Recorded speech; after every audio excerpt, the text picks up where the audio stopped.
Ada Lovelace, Grace Hopper, Katherine Johnson, Annie Easley. Do these names ring a bell to you? Probably. These are some of the most famous women working in tech who changed the world. However, while we've come a long way when it comes to gender parity and progress has been made in a number of industries, others remain behind. Such is the case of technology, where women occupy less than 7% of the industry's workforce in Europe. Why is that, and what can companies and schools do to change this low figure? In this episode of Tech Talk, and on the occasion of International Women's Day, Louise and I talk with Sonia Letaief, technology manager at PwC Luxembourg, about her own experience as a woman working in tech and her views about the gender gap in the sector. With that out of the way, let's jump right in. So, welcome to a new episode of Tech Talk. This is Season 4, Episode 10, called The One on the Gender Gap in Technology.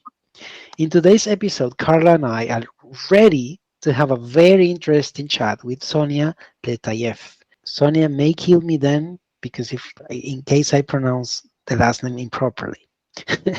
Well, Is it Sonia, it's correct. Cool. Sonia is our technology manager in PwC Luxembourg. And well, Sonia, thanks for being here. It's very nice to have you with us. Hi, Sonia. Welcome. Hello, thank you. Thank you for the interest to this specific topic. Just a little reminder, Carlita. Little reminder. March is the International Women's Day month, so it's every 8th of March. So we thought this was very timely to run this matter and this episode for the beginning of the month. So let's go there. Let's get there. That's right.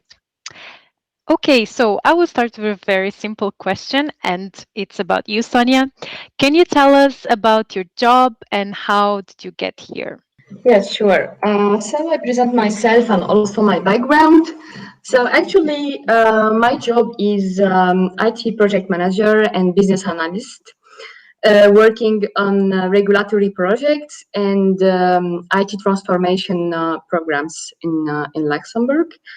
Within the technology department, so I am acting as a manager in a big transformation program in the Luxembourg market. So working for the government. So this is my job. Regarding my background, so I studied before in a private school in engineering, and I got my diploma in computer science engineering and had a master in applied mathematics to computer science. This is my academic background. And so I evolved in this current job via various positions during these 9 years. I started like a developer, I started like a software engineer, test analyst, test manager, always working on IT project and IT programs. And then I evolved to business analyst and IT project manager, so which is now my current job. But that's awesome. So you're a coder girl. So you know how to code. Yeah, I'm not coding, so I'm more in the project management and business analysis. So okay. I am acting like the intermediate between the business the business users and the IT, the developers. But I still have this background to know how to code and how to design. That's so cool. The only thing I know how to code is HTML, and it's still very basic. But yeah, this is still useful. Exactly. It's very useful. At least for our blog, it's very useful. So let's get to the second question. If Carla allows me. No, I will not. Because I have a follow-up question to Sonia. But I wanted to ask you, why did you decide to study engineering? Why this path? So I decided to study engineering because of many reasons.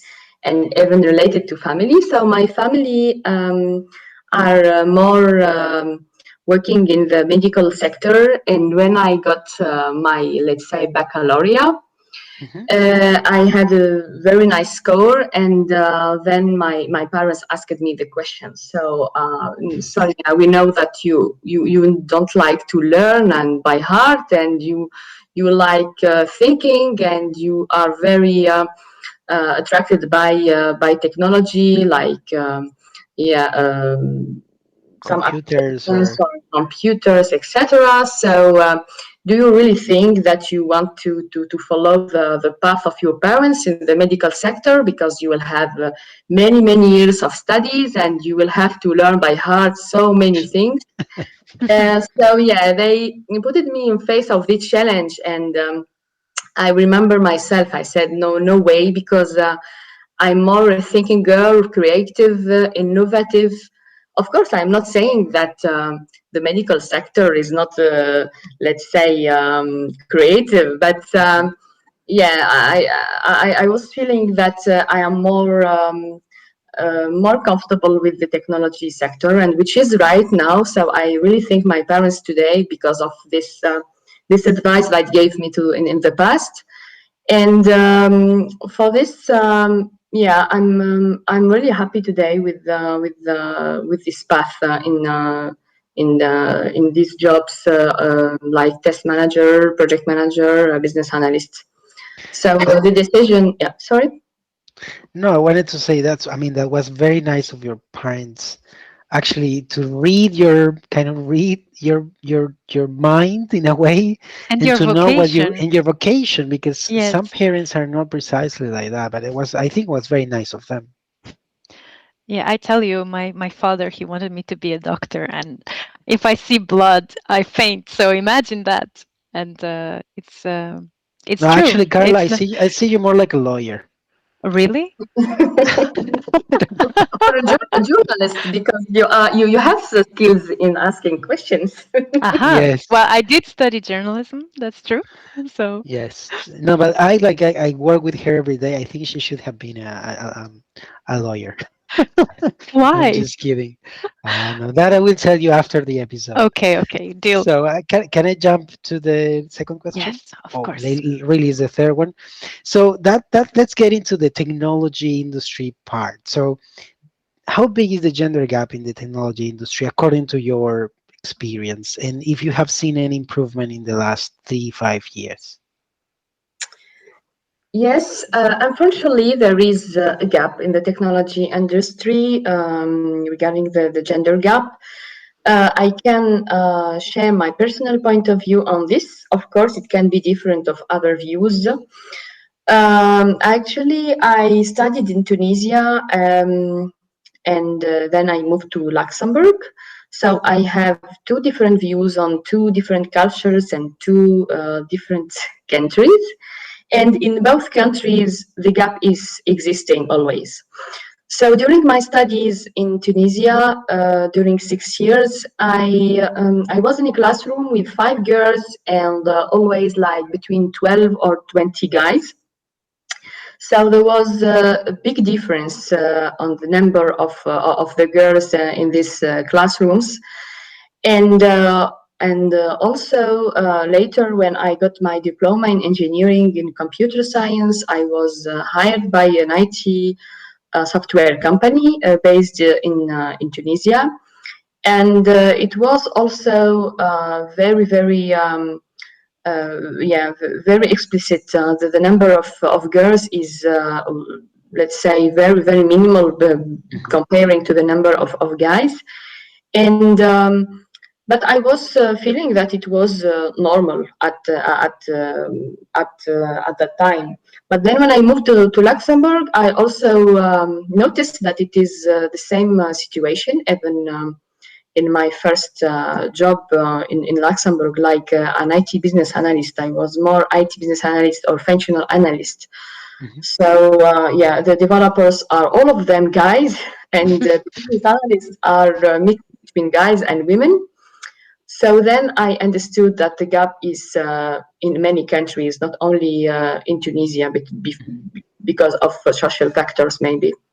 Mhm. Interesting, interesting. So the story continues no matter the continent where you have been too. Exactly. Exactly. Okay. Thanks. And Thanks for that answer. how does it feel to be a woman How in how does it feel to be the girl between 20 exactly. between 20 Uh, 20 boys studying? do you That have does it feel any special? yes, do you have any stories? Really, stories. It was not my stories, but it was more the stories of men. When you are a woman between a big number of men, so you get used to their funny stories. So yeah, you it is really different, but at the same time you get used to it, and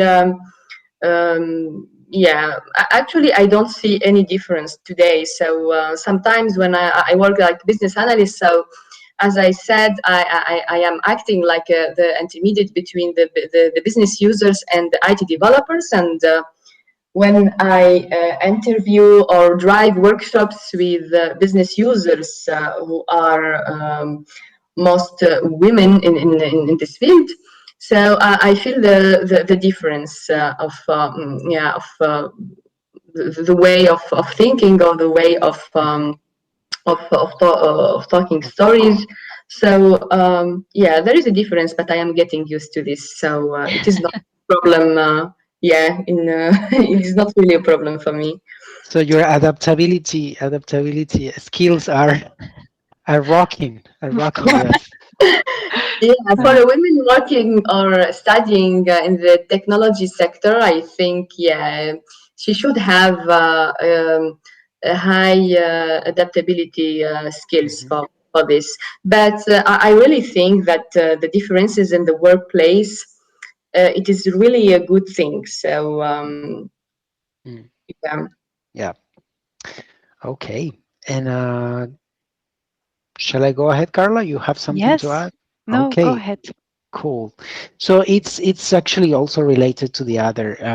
I understood for you it hasn't been that complicated, but anyhow, did you experience any obstacle in your career so far because of gender? Someone told you, no, girl, this is not for you, or maybe, Mm, under good. consider something that you say or something like that. Good question. From my personal experience, I didn't really encounter obstacles until now, of course, in my career because of the gender. However, I heard many stories about some women who tend to work in occupations in the technology sector with more structured and reliable hours of work, and this often means the work is part-time and low paid. And I guess this is related to also social factors, but also the fact that most of women are also dedicated or strongly involved in caring of children or Mhm. being pregnant, etc. So this is not really helping them to be more involved in the careers in the technology sector. But I think this is a common observation to even any other sector. Absolutely, absolutely. Yeah, that's Yeah, true. that's true. That's true. And well, that's definitely could be a reason why, but why do you think that there are more women in technology? There aren't. You mean, Carla? I think I understood. Or you said There are? aren't. There are not. Aren't. Yeah, Sorry. yeah. Maybe you are speaking about the future. Maybe in 10 years, you Yes. will ask why we are more women than men. Exactly. Everything can change if we want. So while the lack of women is entering tech field would appear to be down to a lack of pipeline, or to the this lack of pipeline is being caused by the industry's unresolved issues with sexism, I would say. I think that the reasons behind this, let's say, gap number between women and men in the tech sector is also related to social factors. And these social factors, as I said, I lived in Tunisia and I lived in Luxembourg, and they are not really so different, these social factors, and even maybe they are even international. So this is one of the first reasons, and then I think also that the high schools and the educations play a big role in this gap. And you know, I am just thinking out loud, but everyone talks about COVID-19, how it has accelerated digital transformation and, in general, digitalization.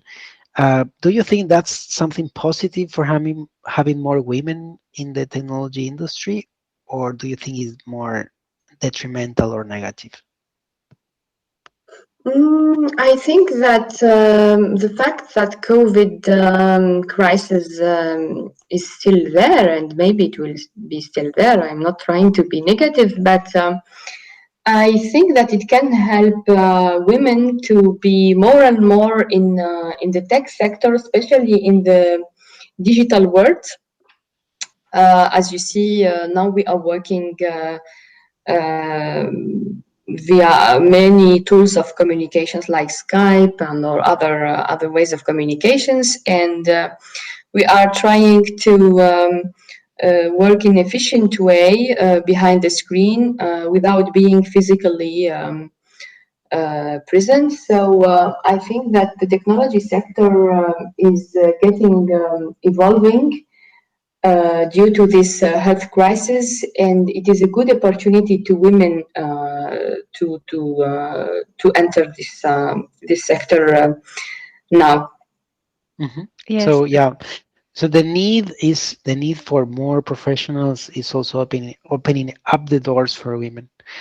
exactly. That's great. The only thing that makes me yes and no, because it makes me a bit sad that the trigger had to be this horrific and gigantic crisis I instead of wouldn't having say so, actually. Sorry to jump in, but I no, think you that have to, go against me, Carla. That's what I want. I will. No, of course, this is helping, but I think that there is already a shift that is happening in terms of gender, but it's very slow, the development. Things are changing, but they're taking their time. Yes, I agree, yeah, but I think this just maybe has accelerated a bit more the Exactly. That's yeah. exactly. Probably COVID is accelerating it, but it's not just the it factor, I think. Yeah. And Um, I think, Carla, you have one question that we were discussing when preparing this about education. Yeah, and Sonia mentioned very well, like schools and the roles they can have. So my question is, what could schools and companies as well do more to encourage girls to pursue a career in tech? Well, let's start by schools because I think it is the basis. So I would say that at schools, the way of education should change. We shouldn't submit to the stereotypes. For example, I would say the advice don't teach the boys to wear blue or to be aggressive or competitive, and while encouraging your little lady to wear pink and be courteous and collaborative, because yeah, he can be That is true. collaborative and but also competitive, especially in the tech world. And also, I would say at schools, sometimes I've heard even other stories, as Luxembourg is very international, but even from other countries, the optional courses at schools, primary schools, how to teach girls and boys. For example, for girls is like drawing or That's yeah, nice, so some yeah, nice nice courses, and for men is more sport or maybe now coding. Yes. Yeah, I think the basis has to be changed, and then if this basis of education in schools will be changing, I think in the next years it will be we will have less gap of absolutely. gender, yes. And also Yeah. the education at home. This is also another thing which is very important and we should take into consideration is that yeah, when for example I take my personal experience. So I have a brother. He is not in tech. He is engineer in geology. And when we were children, so fortunately, I have parents who believe in gender equality, but when they choose for us some games or I don't know some even courses or sports, so always they try to give us the liberty to choose what we want. If, for example, I want to do an aggressive or let's say violent sport, so yeah, they didn't say no. For example, I practiced karate in the past. Uh-huh. Nice. That's Yes, interesting. like Yeah. my brother. Be So careful. yeah, like my brother. So I would say that the education of parents play an important role here. And then Absolutely. yeah, and then companies as well. So actually, the diversity sensibilization companies is very. It's getting more and more, let's say, present, like in PwC, but also other companies. And this is very good to make it more, let's say. More convincing people that we have to avoid this gender gap and we still need this diversity because also it is a good thing to collaborate together and to be complementary. Yes, definitely. Definitely. You, Uh, you have touched, several different, can I say spheres? Spheres is the word, like Spheres, yes. spheres, spheres. Oh Spheres. my God, I said that like in Spanish way. Sorry. Yes, spheres. The family, the primary school or the basic school, university, and also academia, and also business. So all of them work in And tandem.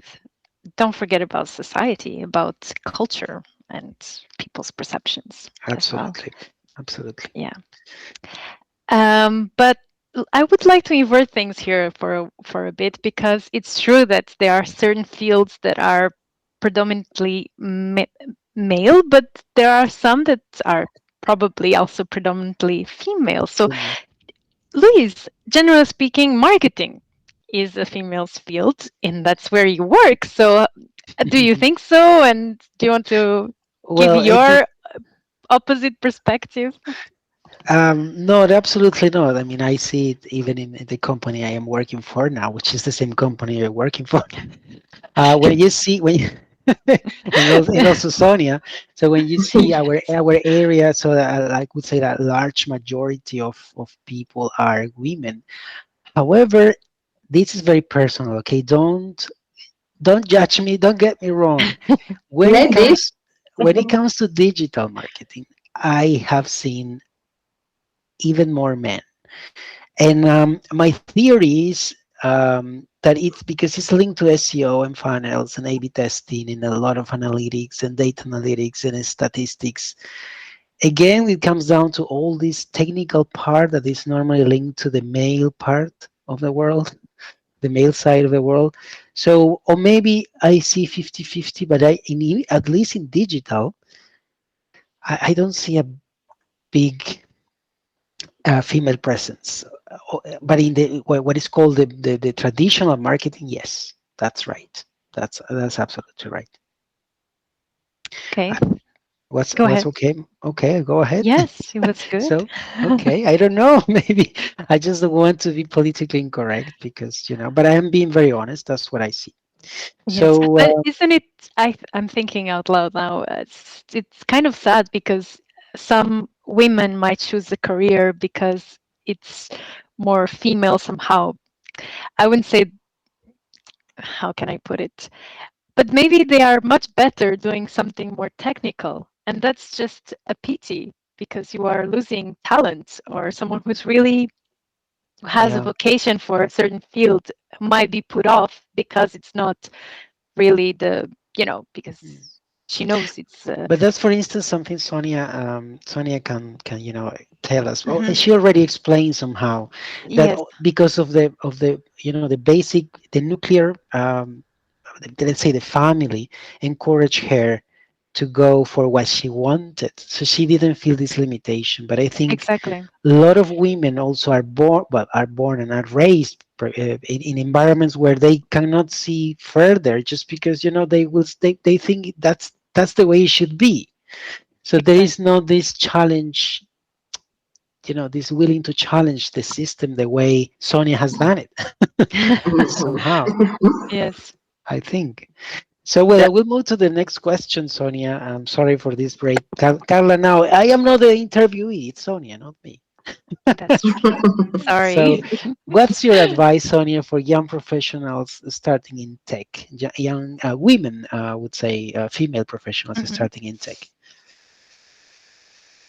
So my advice for these women is to first to believe in their project, because if it is a startup, is not really something which is very easy in the beginning. My advice to them is to believe in their project and their ambitions, to build a skilled and unified founding team, even if they feel this gender gap or some competitors who are men or even women, and to develop and practice a methodology in their way of working, by putting or avoiding this let's say not problem, but let's say Challenge. phenomenon, yeah, this challenge, yeah, way of their progress. So they have to progress without keeping this into consideration, Mhm. and focusing on their ambitions.